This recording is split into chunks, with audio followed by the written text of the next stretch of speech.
My brothers and sisters, I'll now read to you from verse 17. Do not deny justice to a foreigner or fatherless child, and do not take a widow's garment as security.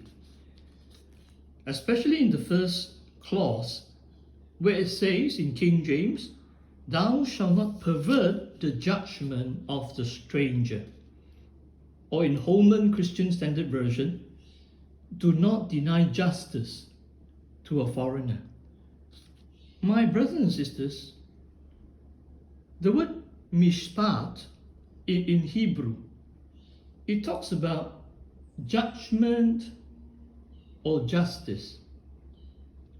And it speaks about our social relationships.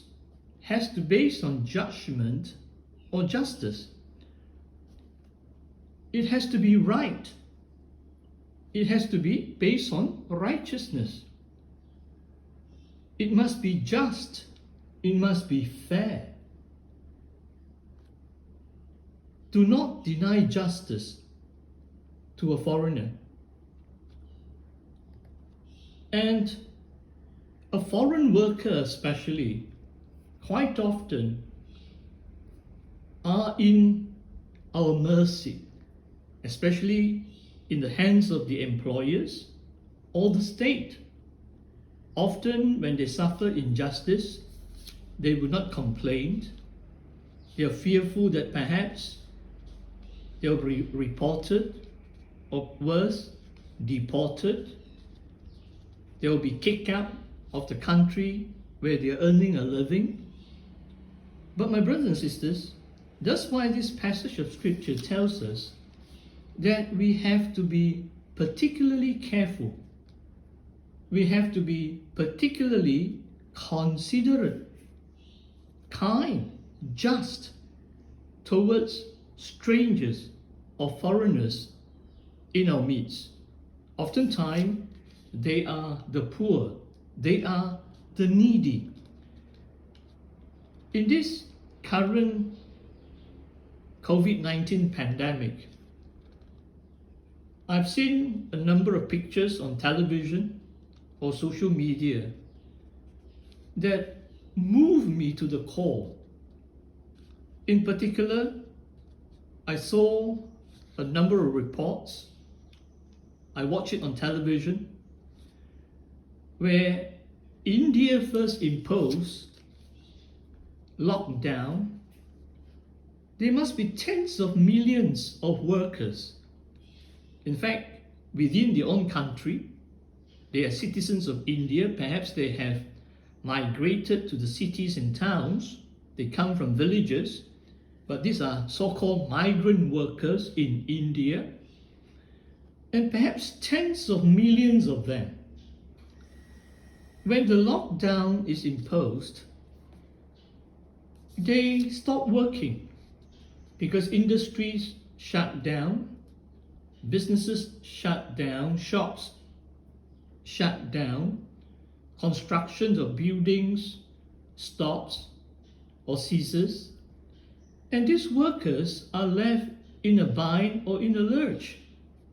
And I saw scenes or reports where they have to carry their little belongings, perhaps just in a knapsack or wrapped in a cloth, and they have to walk home. Quite a number of people when reporters interview these migrant workers walking back home to the villages, they told the reporters, we don't fear the coronavirus, but we fear hunger. We fear starvation. They may not die of COVID-19, but they can die of starvation or hunger. These are mostly daily workers, earn a minimum wage from day to day, and when a crisis happens, they are most affected. My brothers and sisters, when I contemplate on this verse, because I have spent 6 years in Singapore. In fact, for the past 6 years since I've returned to Sabah from Singapore, I've always gone back.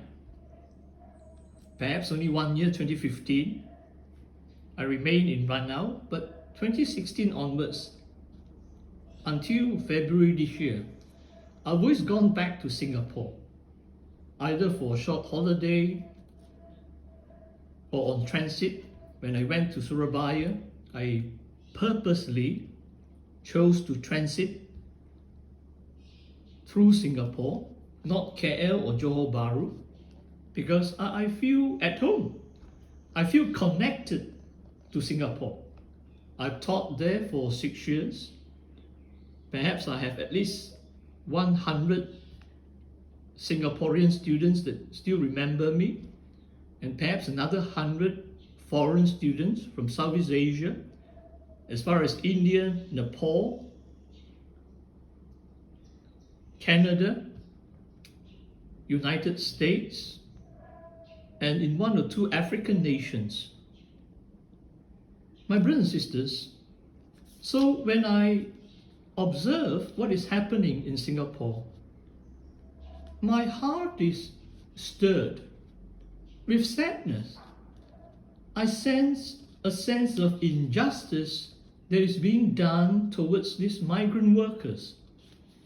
When I went to Singapore in the 3rd week of February, just over 2 months ago, the infection or the COVID-19 cases in Singapore was just perhaps definitely less than 100.